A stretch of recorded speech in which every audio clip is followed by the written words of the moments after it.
अब मैं तो मानता हूं कि लड़कियों के लिए अलग कॉलेज जैसा आपका कॉलेज है, गलत बात है। लड़कियों के लिए अलग कॉलेज नहीं होना चाहिए, क्योंकि जब तक हम स्त्री और पुरुष को अलग अलग रखेंगे तब तक हम अच्छी दुनिया नहीं बना सकते।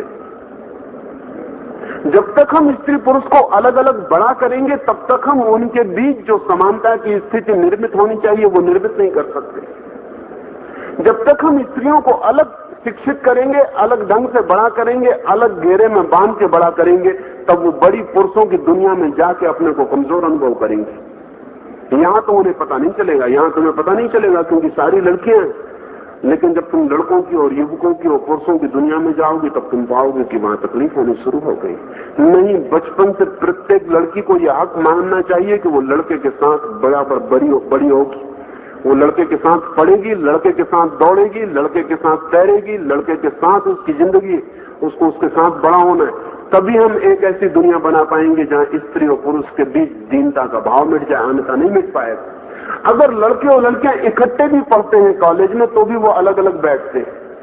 मैं बहुत दिन तक यूनिवर्सिटी में शिक्षक था, मैंने अपनी क्लासेस में कहा कि मैं क्लास नहीं लूंगा जब तक ये लड़के और लड़कियां अलग बैठेंगे, क्योंकि को एजुकेशन का क्या मतलब। आधी सीटों पर लड़कियां बैठी हुई हैं, आधों पर लड़के बैठे हुए, बीच में वो जो प्रोफेसर है वो पुलिस वाले की तरह खड़ा हुआ है। ये बेहूदगी है, ये अशिष्टता है, ये खबर दे रही हमारे असंस्कृत होने की, अनकल्चर्ड होने की। असल में जो कौम अपने बच्चे और बच्चियों को साथ नहीं बिठा पाती वो बताती है कि उसका चित्त बहुत कामुक है, उसका चित्त बहुत सेक्सुअल। जो कौम अपने लड़के और लड़कियों को एक साथ दौड़ा नहीं सकती, एक साथ खेलने नहीं दे सकती, मित्रता नहीं बनाने देती, मानना चाहिए उस कौम के चित्त में बड़ी बीमारियां हैं। और हम इन बीमारियों को तब तक न मिटा पाएंगे जब तक हम इन बीमारियों के डर से अलग अलग स्थान बनाए चले जा रहे हैं। नहीं, लड़कियों को इंकार कर देना चाहिए कि जब दुनिया पुरुष और स्त्री की इकट्ठी है तो शिक्षा अलग अलग क्यों हो। जब दुनिया इकट्ठी है तो शिक्षा अलग अलग होगी तो खतरनाक। जब जिंदगी इकट्ठी है तो शिक्षा अलग अलग कैसे हो सकती है, और जब जीना साथ है तो अलग अलग नहीं रहा जा सकता। इसके खतरनाक परिणाम हुए। जहां तक मैं जानता हूं सारे नगरों की यह हालत है हिंदुस्तान में। एक लड़की अकेली नहीं निकल सकती है, कहीं ना कहीं कोई उसे धक्का देगा, कहीं ना कहीं कोई बदतमीजी करेगा, कहीं ना कहीं कोई गाली देगा, कहीं ना कहीं कोई अपशब्द बोलेगा। ये तब तक जारी रहेगा जब तक लड़के और लड़कियों को हम अलग रखते हैं, तब तक ये नहीं रुक सकता। इसे अगर मिटाना हो और मिटाना एकदम जरूरी है, अन्यथा स्त्री के भीतर जो ऊर्जा है, उसके भीतर जो एनर्जी है, उसे विकास के पूरे मौके नहीं मिल सकते। इसे अगर हमें मिटाना है तो स्त्री को अपने सारे विशेष अधिकारों से इंकार कर देना होगा और उसे ठीक पुरुष के साथ उसके किनारे जहां पुरुष खड़ा है वहां खड़ा होना पड़ेगा। इसका यह मतलब नहीं है कि स्त्री पुरुष जैसी हो जाए, नहीं, स्त्री का भेद निश्चित है, उसके आयाम अलग है, उसकी भीतरी जिंदगी में पुरुष की भीतरी जिंदगी से कुछ फर्क है, लेकिन उन दोनों फर्कों को साथ साथ विकसित होना चाहिए। लेकिन कितना अजीब है कि 5000 साल की दुनिया की शिक्षा, संस्कृति, धर्म के बाद भी अभी तक हम स्त्री और पुरुष के बीच मित्रता की संभावना नहीं बना पाए। आज भी अगर एक स्त्री एक युवक के साथ रास्ते पर हो और वे किसी को कह दें कि हम दोनों मित्र हैं तो सारी सड़क चौंक के खड़ी हो जाएगी, क्योंकि मित्रता को हम स्वीकार नहीं करते स्त्री पुरुष के बीच। स्त्री और पुरुष के बीच कोई ना कोई संबंध होना ही चाहिए। संबंध के बिना हम किसी तरह की मित्रता को स्वीकार नहीं करते।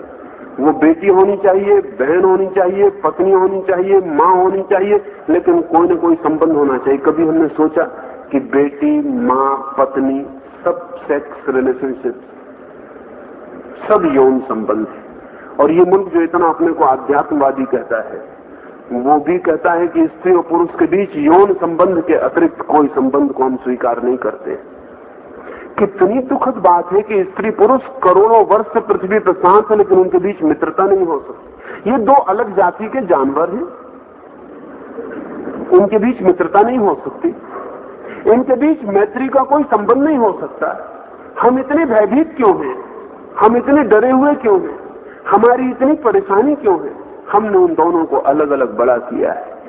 हमने उन्हें इतने अलग अलग बड़ा किया है कि वे दोनों करीब करीब एक दूसरे से अपरिचित बड़े होते हैं। और ये अपरिचय की धारा इतनी मजबूत हो जाती है कि कल जब एक युवती एक युवक से विवाहित होती है तब भी ये अपरिचय की धारा टूटती नहीं, ये बीच में सदा खड़ी ही रहती।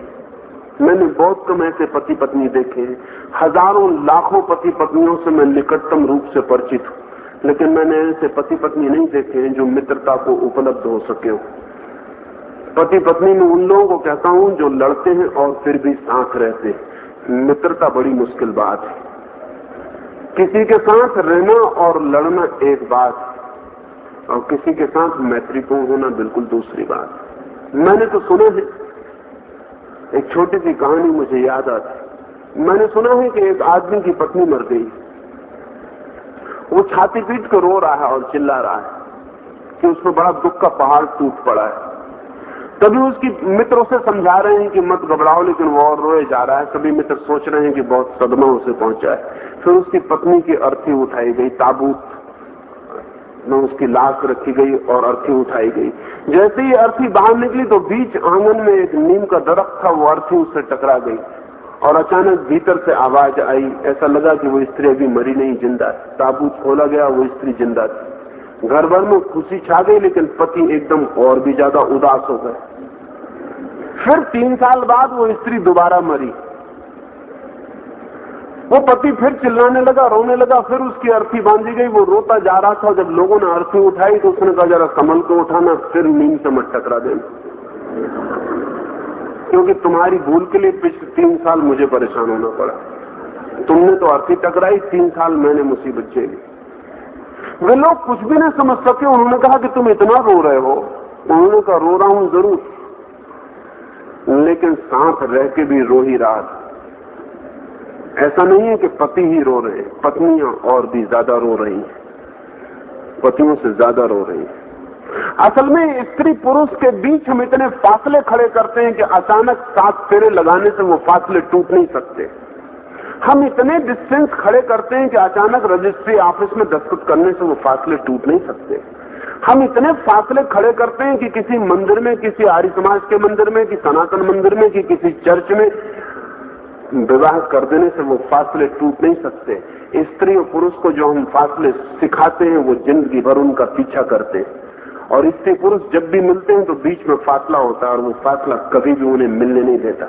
मनुष्य जाति का बड़े से बड़ा दुर्भाग्य ये है कि हम स्त्री पुरुष को अभी भी एक हारमोनी में, एक सामंजस्य में, एक संगीत में नहीं बांध पाए। ये हम कभी ना बांध पाएंगे। ये हम तब तक न बांध पाएंगे जब तक हम स्त्री और पुरुष के सहजीवन को, उनकी सह शिक्षा को, उनके सह क्रीड़ा को, उनके साथ साथ बड़े होने, खेलने और विकसित होने को स्वीकार नहीं करते। जब तक हम स्त्री और पुरुष के बीच से सारे फासले नहीं गिरा देते, तब तक हम कभी स्त्री और पुरुष के बीच संगीतपूर्ण संबंधों को निर्माण करने में सफल नहीं हो सकते।